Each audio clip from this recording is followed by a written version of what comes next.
Hi everybody. For many of us, this is going to be our first time using Jamboard. So I just want to give you a few tips and tricks for making it a successful experience. The first thing you should know is that we are all on the same Jamboard, everybody in your class.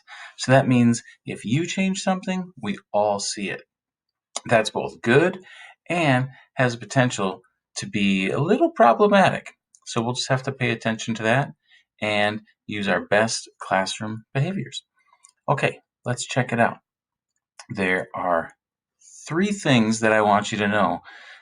First, sticky notes. Those are one of the major things you can add in a Jamboard. They are easy to make.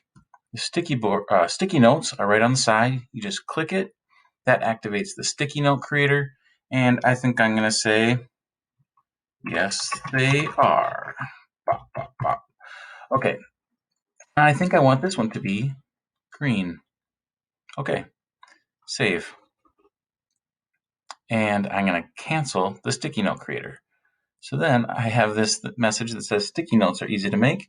Yes, they are. I'm going to make this a little bit bigger by dragging on the corner.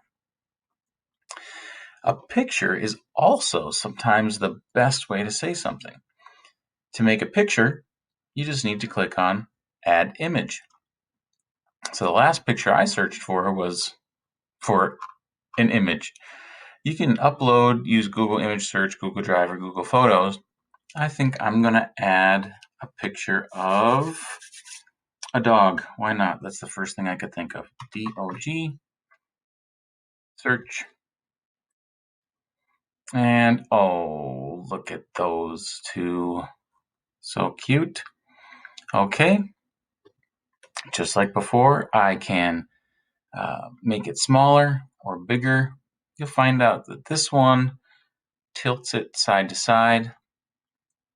And that's about all you need to know about pictures, except that if this was an active Jamboard and we were all in it, and say maybe one of my teacher friends was working on this too, and they said, I don't really like that image, and they pressed delete, it would be gone for everybody.